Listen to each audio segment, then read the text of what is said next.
Welcome back, everybody. This time to Mega Man 5. This is my brother Steven's favorite Mega Man game, to my knowledge. Of course, it's been a long time since he's played Mega Man in my vicinity. So maybe this isn't his favorite one anymore. But I know he certainly rage quit the shit out of 9. He got all the way to Wily on 9. Fought the capsule portion of that boss for like a half an hour, spiked the controller, and never played that game ever again. Which is the first and possibly only time I've seen my brother ever rage quit a game. I mean, I'm not gonna lie, I'm told some of the later Wileys just get blatantly unfair.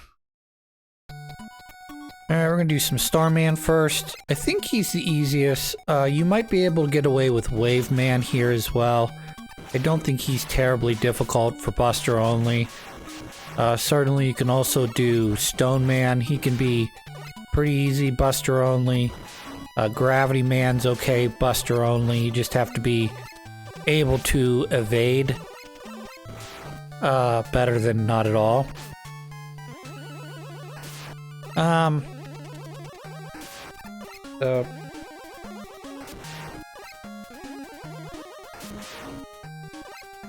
We are now post-Thanksgiving. Everyone loves Thanksgiving, or hates it, I don't know.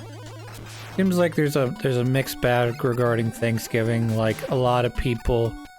Okay, maybe I shouldn't say a lot of people. I know that obviously, depending on what type of family situation you're in, you may like it, you may hate it, you may think it's a waste of time. You got to be nice to the, to the grandparents or aunts and uncles you don't politically agree with. Plus, this being a year, a presidential year, can be even worse because of that. But I don't know. I like Thanksgiving. I like Thanksgiving for perhaps all the right reasons and some of the wrong reasons. I'd love me some Thanksgiving football. Some of the best games running out of college football time, so this is usually the last week of the season or damn close to it. So you're getting all the best games, and it doesn't really seem to matter what your record is. Like, your rival is very likely to jump up and punch you in the face if you're not ready for them. I.e. see Ohio State v. Michigan this year. Michigan was very mediocre throughout most of the year and comes into the horseshoe and beats Ohio State for, I believe it's the 4th time, not at the horseshoe, but 4th time in the last 4 years, which it's hard to believe because we were... Oh, that was pretty sweet. You can use invincibility frames, as I may have mentioned in earlier episodes, to touch spikes. So if you're ever in a situation where you've got a lot of spikes, like a water area, take a little bit of damage, and you'll be able to go through the... These guys are bastards, aren't they? They don't always appear, but when they do, boy, do you not want them up your butt. Anyways, yeah, Michigan, despite having sort of a mediocre season, went into the horseshoe, beat them, which is a little surprising considering Ohio State was essentially, playing to not only get into the Big Ten championship game, but likely also a playoff game. I don't know what the playoff committee is going to do. This is sort of the first time they got the Big 12 whatever team playoffs, so... And you're going to have people pissed off regardless. I'm not going to dwell too much on college football here. Mainly because I'm fighting Starman. But I will say... Yeah, I will say that...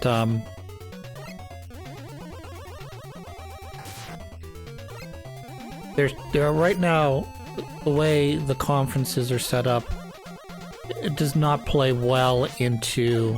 I died. Does not play well into the playoff format, where you've got conference championship games where you've decided, hey, we're not going to count that against you. And at the same time, if you happen to win your conference championship game, you're guaranteed to get a spot in. So, good luck. But, sort of my point here is, in the Big Ten, you've got 3 teams. You've got Oregon, who's undefeated. They're 12-0. Penn State finished 11-1.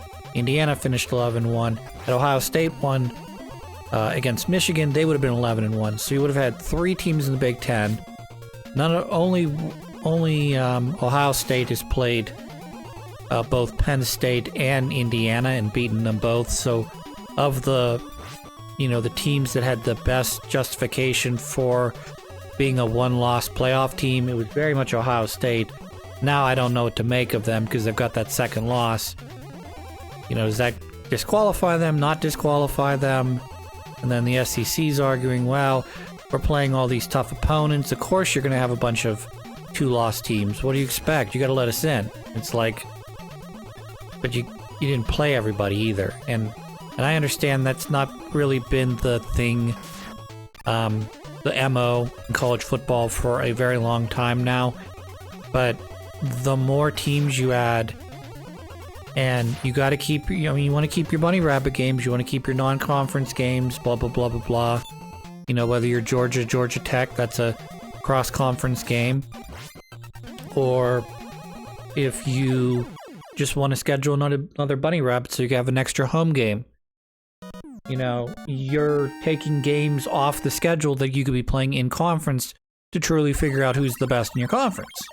Which I know at the end of the day, it also comes down a little bit of an eye test as well, where you go, well, Alabama or whoever, they have a better resume because even though they have got 2 losses, they played, a bunch of top 10 teams, including, like, say, an out-of-conference top 10 team, Whereas if you're whoever, we'll say Notre Dame. Notre Dame kind of got fucked this year because some of the programs that they were expecting to be really good were kind of mediocre. So, like, their best win, I guess, was against A&M, which is not a bad win. But, like, their second best win would probably have been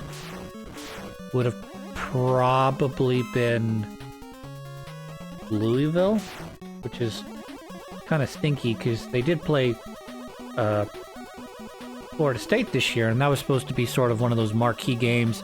It was really going to, if they could do it, was really going to should have shot Notre Dame up the rankings. But you lose to Northern Illinois. You don't play a lot of really good competition outside of, like I said, Louisville and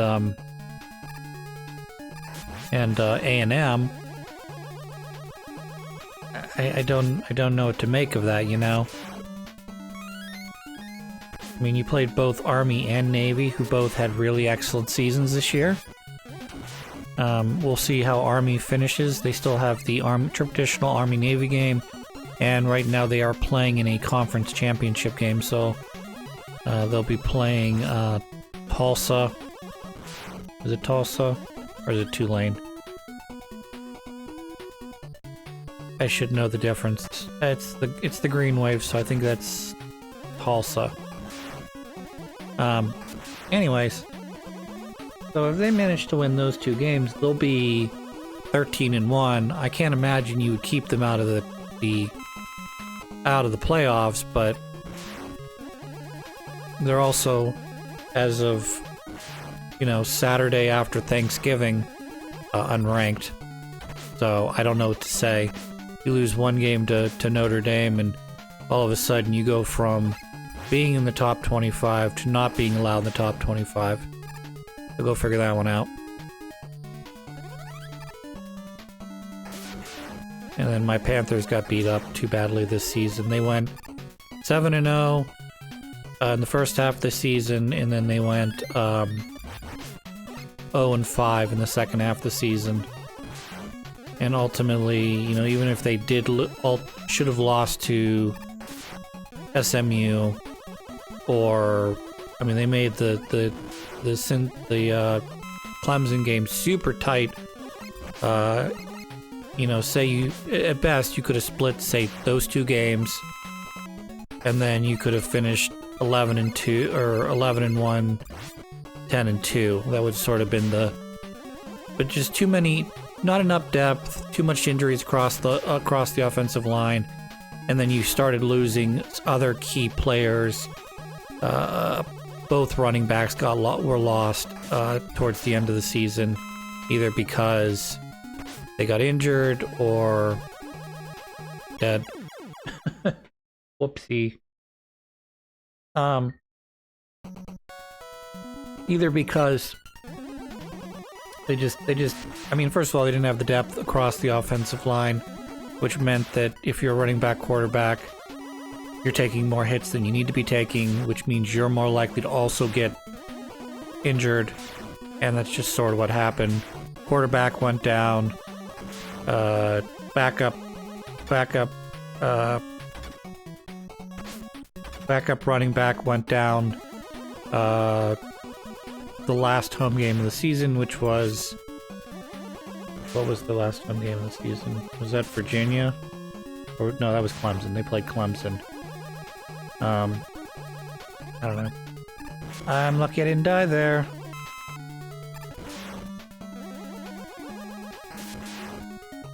Anyways, I've been talking too much about college football. Talk about Mega Man instead. So this is... Now, you could make the argument that Mega Man starts getting kind of repeaty, starting with Mega Man 3 or definitely 4.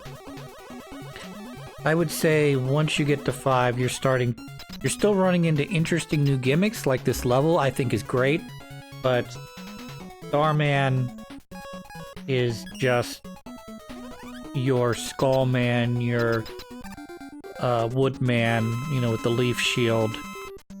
Again. Yeah, I mean, you got the space thing going on, which is pretty nifty. And this, I mean, the stages, they definitely did an excellent job with gimmicks in the stages, and Gravity Man's definitely an interesting, you know, thing. You know, his power is just a completely different thought, you know, on what should we do next for Mega Man. But, like, I don't know. Starman's sorta eh. Alright. Well, who else? Who else here? Okay, Stone Man. Stone Man is... He feels like Guts Man to me. I don't know. He just has that... Even though he's clearly not Guts Man, he just sort of has that feeling to him. His power is very difficult to use. Who else? Napalm Man, I mean, Charge Man, Wave Man's just a water guy. I mean, they all have sort of unique, interesting gimmicks, but at this point I feel like you're starting to reach back into your bag of tricks.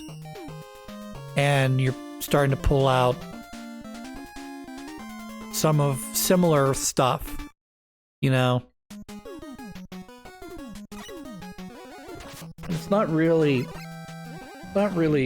in a way, it's not really their fault, because at a certain point, if you're going, well, we've already seen Iceman, we've already seen Fireman, we've already seen the elements, I get that. So does that mean you're not allowed to have any more electric guys, fire guys, water guys, you know what I mean? And I understand, like, okay, well, Bubble Man would be a water person, but his, you know, attack is bubbles, whereas, you know, Wave Man would be more like shooting water out, you know, creating a water wave, if you will.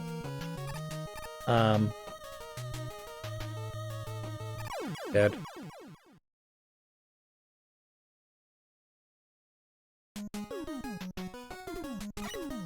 But yeah, I mean, at some point around, let's say it's either Mega Man 4, it's probably Mega Man 4 to be honest, if we're going to be 100% honest, it's probably Mega Man 4 where you start seeing repetitions, because you got Bright Man who does Flash Man type stuff, and then, you know, you got Skull Man who's got Woodman type stuff, and trying to think who else. Dive Man, you know, I mean, he's got a homing missile, okay.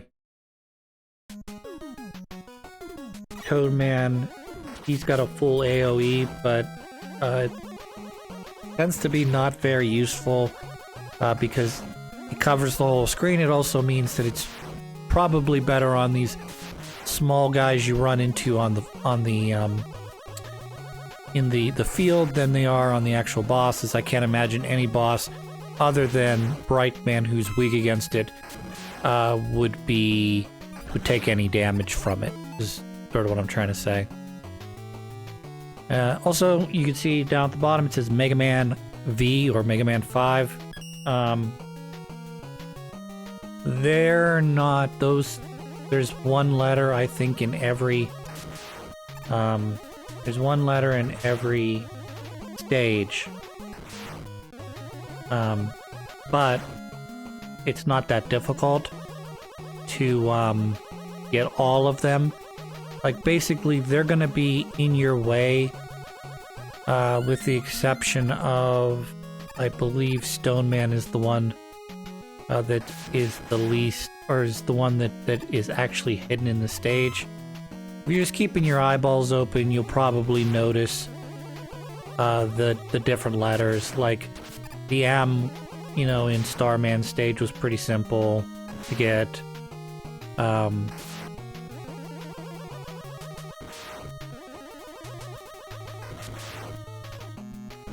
Trying to think what else. I mean, we'll basically get them on our first run through, unless I miss where Stone Man's item is. I know that one's hidden, so I'm gonna have to actually look for it.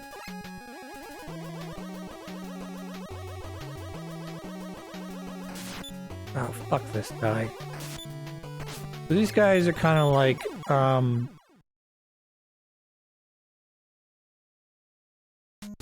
they're kind of like some of the mini-bosses that you fight in 4, where you have to hit a very specific spot on them.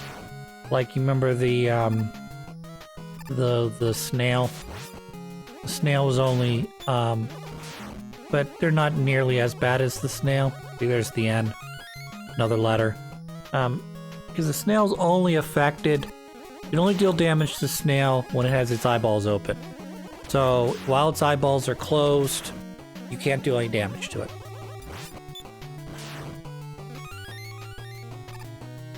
What else? I don't know. Maybe I just feel less nostalgic playing this game than I do, say, 2. These guys are like those press guys from Mega Man 1. They're very obnoxious. I don't like them. Though they're probably easier to fight than thanks. I'm gonna die.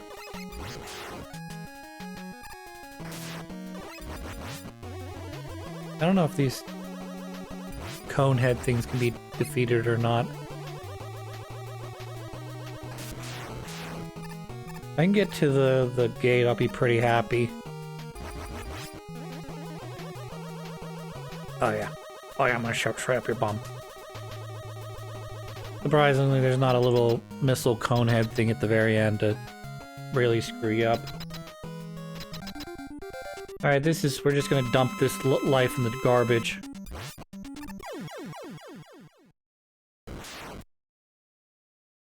Because I don't think I'm gonna be able to fight any of the bosses at 1 health, let alone Napalm Man. So, again, I will kind of tip my hat to even though, you know, Skullman does use like a Woodman type power, I do appreciate that they did at least, you know, even though they were kind of repeating some stuff, they weren't super bad. Oh, by the way, if you're paying attention, this is the literal pattern to defeating Napalm Man. When he's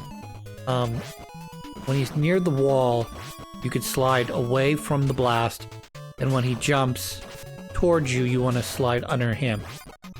So, literally, if you just repeat what I'm doing right here in this exact order, slide away, slide under, you will take care of Napalm Man, no problems.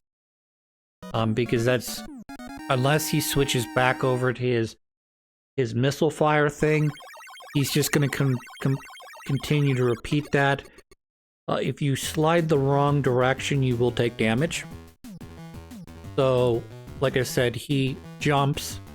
You want to slide under him, and that'll put him near a wall. And then he'll shoot a napalm bomb. You want to slide away from that towards one of the walls. Then he'll jump, and you'll slide underneath him again. And you just repeat the process until everybody's dead.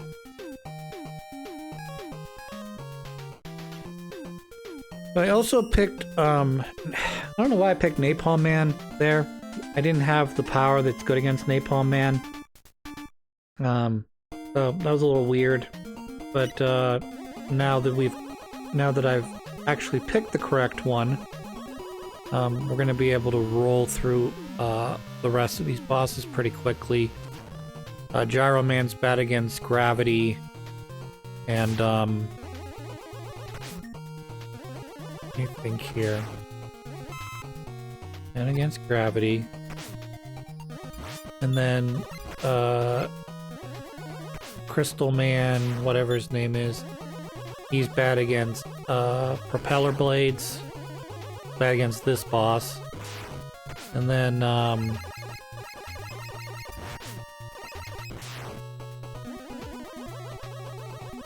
he'll be good against well, we already beat Napalm Man. But after that, Napalm's good against rock. Stone Man, if you will. And then Stone Man's good against Charge Man. That was dumb.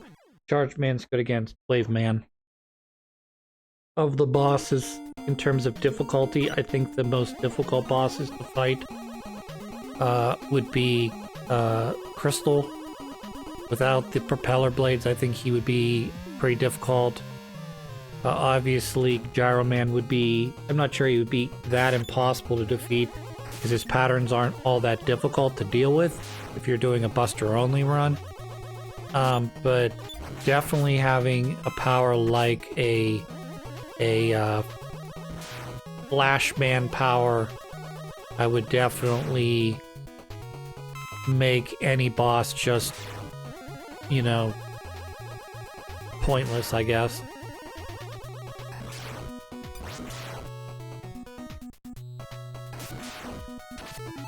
Alright, let's do some rush coil here. I died again, because I'm an idiot. We're gonna get a game over here.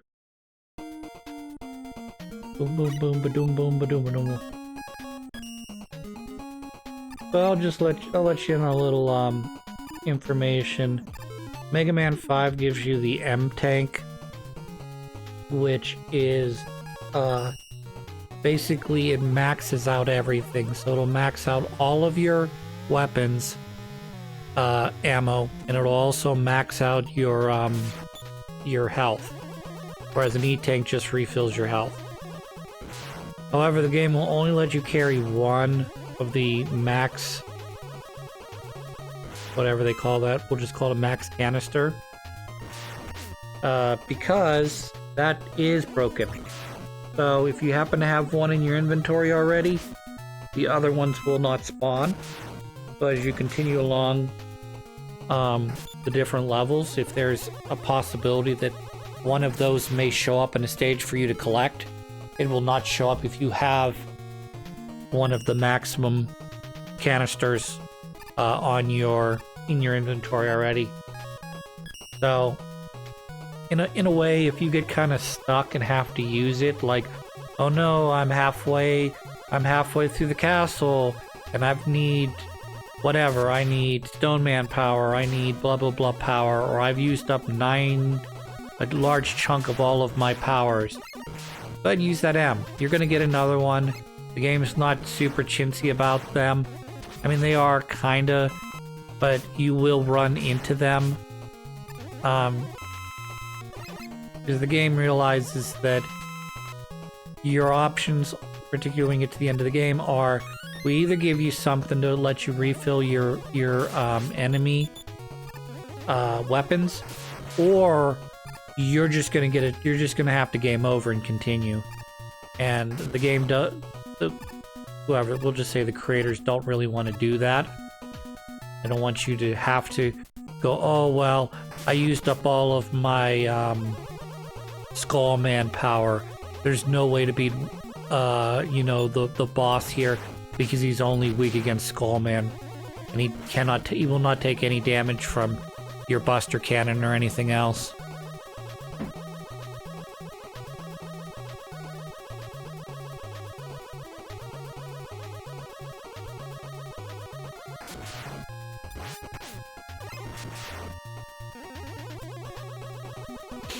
I'm okay at this game. This game's not terribly difficult, but it does do an excellent job of ramping up difficulty. Oh, aside from this part's just bullshit. So, yeah,